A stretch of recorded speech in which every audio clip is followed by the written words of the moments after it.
हिमालय वर्णन। तदनंतर अर्जुन उस हिमालय पर्वत के सम्मुख पहुंच गए, जो या तो सुमेरु पर्वत को जीतने के लिए अथवा अत्यंत उत्कंठा से दिशाओं का अवसान देखने के लिए अथवा आकाश मंडल का उल्लंघन करने के लिए मानो उछलकर अत्यंत ऊंचा उठ खड़ा हुआ है। एक ओर सूर्य मंडल से सुप्रकाशित तथा दूसरी ओर रात्रि के घोर अंधकार से आवृत वे हिमालय सामने की ओर अपने मुक्त अट्टहास से अंधकार को दूर करने वाली तथा पिछले भाग को गज चर्म से विभूषित करने वाले भगवान शंकर के समान है। तात्पर्य है कि हिमालय इतना ऊंचा है कि इसके एक ओर प्रकाश और दूसरी ओर अंधकार रहता है। शिव जी भी ऐसे ही है। उनका मुखभाग तो उनके अट्टहास से प्रकाशमान रहता है और पृष्ठभाग गज चर्म से आवृत होने के कारण काले बर्फ का है। परस्पर एक दूसरे को ना देखने वाली पृथ्वी, आकाश तथा स्वर्गलोक के निवासियों द्वारा निवास स्थान बनाए जाने के कारण ये हिमालय ऐसा मालूम पड़ता है कि मानो भगवान शंकर ने अपनी कीर्ति के प्रचार के लिए संसार के प्रतिनिधि के रूप में इसका निर्माण किया है। तात्पर्य है कि भगवान शंकर के निर्माण कौशल का ही नमूना है कि तीनों लोकों के निवासी यहाँ रहते हैं और किसी को देख नहीं पाते। जो बात किसी दूसरे से नहीं हो सकती थी, उसे ही तो शंकर भगवान करते आ रहे हैं। शेषनाग के समान श्वेत शुभ्र वर्ण के गगन चुंबी स्वर्ण रेखाओं से सुशोभित चट्टानों से युक्त होने के कारण ये हिमालय विद्युत रेखाओं से युक्त शरद ऋतु के बादलों की पंक्तियों को तिरस्कृत करने वाले शिखरों से अत्यंत ऊंचा दिखाई पड़ रहा है। वस्त्रों के समान मणियों के किरण समूहों से चमकते हुए देवांगनाओं द्वारा सेवित ग्रहों के समान लताओं से युक्त ऊंचे ऊंचे पुरद्वारों की भांति शिलाखंडों के मध्य भागों से युक्त एवं पुष्पों से समृद्ध वनों से सुशोभित नगरों के समान भूमि भागों को ये हिमालय धारण किए हुए है। निरंतर वृष्टि करने से जल शून्य होने के कारण श्वेत वर्णों वाले बिजली की चमक से विहीन गर्जन रहित एवं विस्तृत नितंब अर्थात मध्य भाग में फैले हुए बादलों से ये हिमालय ऐसा मालूम पड़ रहा है मानो इसके पंख फिर से उगाए हों। पौराणिक कथाओं के अनुसार पूर्व काल में सभी पर्वत पंखधारी होती थी और जब जहाँ चाहते थे उड़ा करती थी। उनके इस कार्य से लोगों को सदा बड़ा भय बना रहता था कि ना जाने कब कहाँ गिर पड़े। देवताओं की प्रार्थना पर देवराज इंद्र ने अपने वज्र से सभी पर्वतों के पंखों को काट डाला था।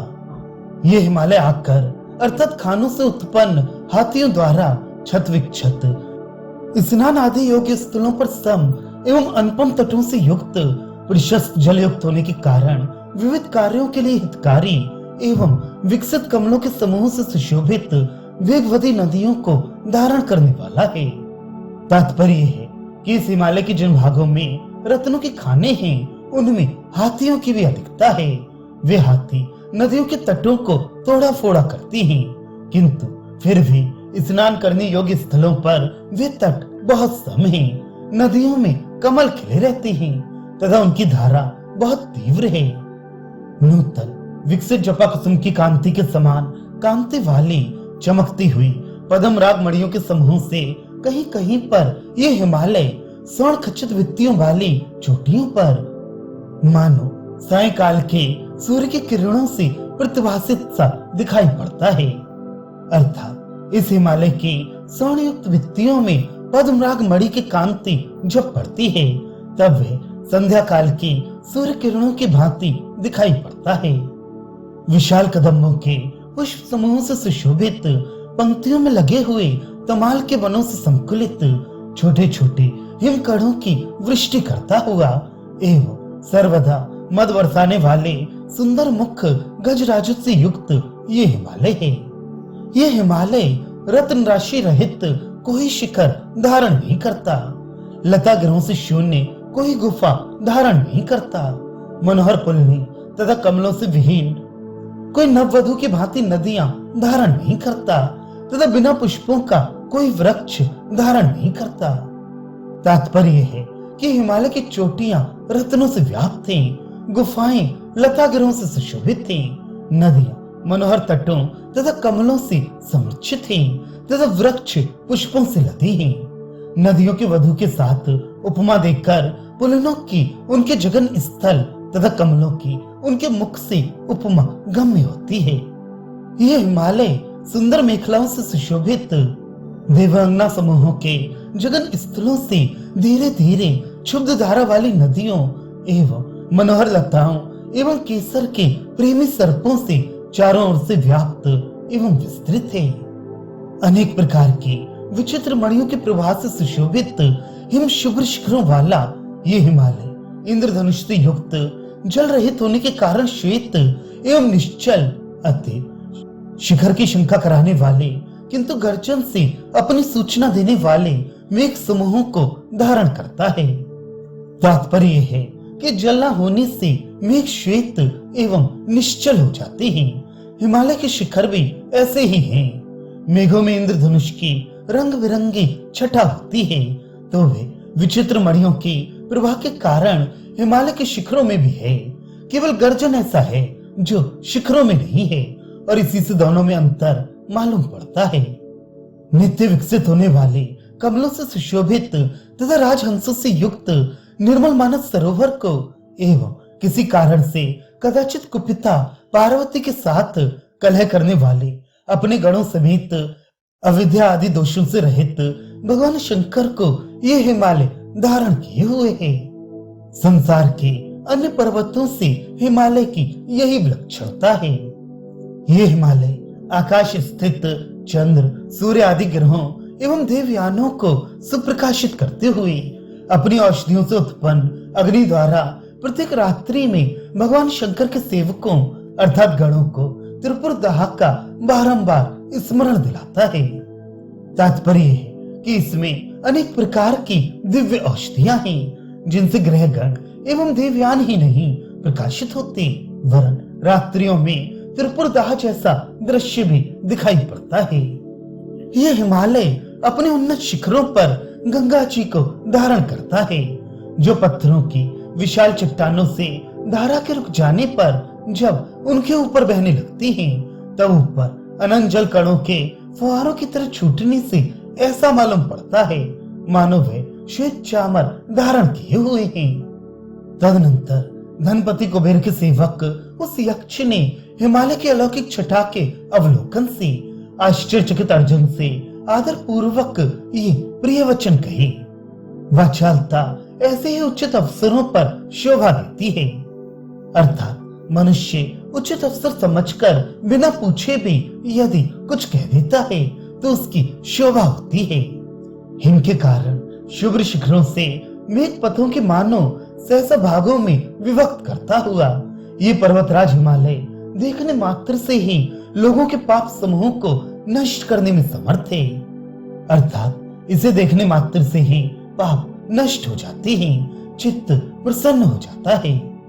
इस हिमालय पर्वत के दुस्तर अंतर्वर्ती अर्थात मध्य भाग को कठिनाई द्वारा चढ़ने योग्य वृक्षों से कुछ बताया जा सकता है किंतु परमात्मा के समान इस अत्यंत महत्व एवं दिगंत व्यापी पर्वतराज को संपूर्ण रीत से केवल पद्म योनि अर्थात ब्रह्मा जी ही जानते हैं अर्थात ब्रह्मा के सिवा कोई दूसरा इसके विस्तृत स्वरूप को नहीं जानता।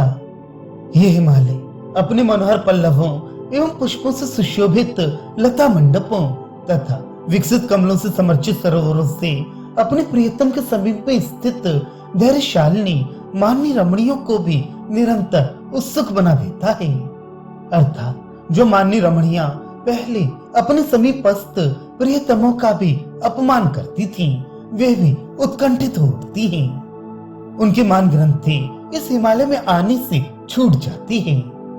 नीति परायण एवं भाग्यशाली पुरुषों के लिए सर्वदा सुलभ एवं महापद्म आदि नवनिधियों एवं यक्षों के अधिपति कुबेर को भी प्रसन्न करने वाली उत्कृष्ट धन संपत्तियों के द्वारा इस पर्वतराज हिमालय से परिपूर्ण ये पृथ्वी स्वर्ग और पाताल दोनों लोकों को जीतकर सुशोभित होती है अर्थात जो संपत्तियां देवताओं एवं यक्षों को भी दुर्लभ हैं, वे यहाँ हैं। मैं मानता हूँ ये संपूर्ण त्रिलोक भी इस पर्वतराज हिमालय की तुलना नहीं कर सकता, क्योंकि जिनकी महिमा लोग नहीं जान पाते, ऐसे भगवानी पति भगवान शंकर सर्वदा इस पर्वत पर निवास करते हैं। अर्थात ये धर्म क्षेत्र है जिसकी प्राप्ति से पुनर्जन्म और वृद्धता का भय बीत जाता है। ऐसे ब्रह्मा के परमोत्कृष्ट पद अर्थात मुक्ति को पाने के इच्छुक लोगों के लिए शास्त्रों की भांति अज्ञान अंधकार को दूर करने वाली इस हिमालय से संसार के कष्टों को नष्ट करने वाली बुद्धि अर्थात तत्व ज्ञान की उत्पत्ति होती है। अर्थात ये केवल भोग भूमि नहीं है, प्रत्युत मुक्ति प्राप्त करने का पुण्य स्थल भी है।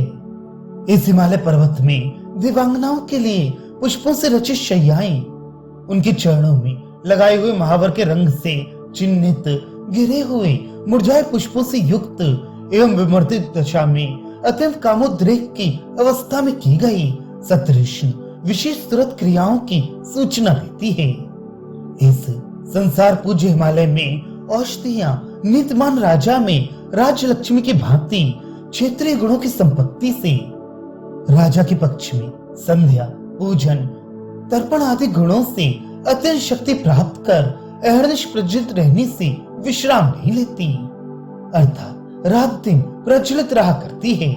तात्पर्य है कि जिस प्रकार संध्या पूजन आदि गुणों से नीतिमान राजा के प्रताप की अभिवृद्धि होती है, उसी प्रकार से हिमालय के क्षेत्रीय गुणों से उस पर उगी औषधियां सदा प्रज्वलित रहती हैं। इस हिमालय पर्वत में कुर्रे पक्षी बोल रहे हैं, वृक्ष पुष्प भार से नीचे को झुक गए हैं, जलाशय कमलों से सुशोभित हैं, वृक्षों के आवरण एवं उभारों से युक्त संताप दूर करने वाली नदियां हाथियों का आनंद बढ़ाने वाली हैं। वृक्षों के आवरण का तात्पर्य है तटवर्ती सघन वृक्ष पंक्तियों से आकीर्ण। इस हिमालय पर्वत पर शोभा युक्त लता मंडप रूपी भवन, प्रकाशमान औषधि रूप के दीपक, नूतन कल्प वृक्ष के पल्लव रूपी शैयाएं तथा सूरत के श्रम को दूर करने वाला कमल वन का वायु, ये सभी सामग्रियां दिव्यांगनाओं को स्वर्ग का स्मरण नहीं करने देती, अर्थात दिव्यांगनाएं यहाँ आकर स्वर्ग को भी भूल जाती हैं। उनके लिए ये स्वर्ग से बढ़कर सुखदायी है। भगवान शंकर को प्राप्त करने के लिए चिरकाल तक जल में तप साधना में लगी हुई क्षुद्र जल तंतुओं के कूदने से चकित नेत्रों वाली पार्वती के पानी को शंकर जी न छूते हुए पसीने की बूंदों से युक्त उंगलियों वाले अपने हाथ से इसी पर्वत पर ग्रहण किया था, अर्थात इसी हिमालय पर पार्वती जी का पाणी ग्रहण हुआ था, जिस मंदराचल के द्वारा देवताओं और असुरों ने अमृत प्राप्ति के लिए समुद्र मंथन किया था और जिससे समुद्र का जल अत्यंत शुद्ध हो गया था और पाताल लोक स्पष्टतया दृष्टिगोचर हो रहा था।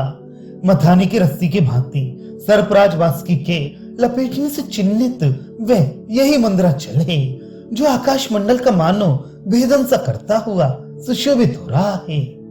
इस हिमालय पर्वत पर सूर्य की किरणों द्वारा विस्तारित तथा इंद्रनील मणि की समीपता के कारण अत्यधिक उत्कर्ष अर्थात स्वच्छता को प्राप्त हंस के समान श्वेत वर्ण की स्फटिक एवं चांदी की भित्तियां मध्याह्न काल में भी बारंबार चांदनी की शंका उत्पन्न करती हैं।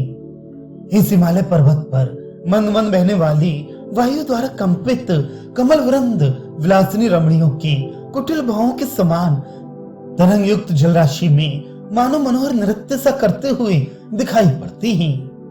इसी हिमालय पर्वत पर पिनाक पाणी भगवान शंकर ने सर्व दर्शन से भयभीत होने के कारण चकित लोचना पार्वती जी के यवंकुर आदि मांगलिक उपकरणों से अलंकृत कंपित हाथ को लीला पूर्वक ग्रहण किया था और उस समय उनके हाथ से सर्प रूप कौतुक सूत्र नीचे की ओर खिसक पड़ा था।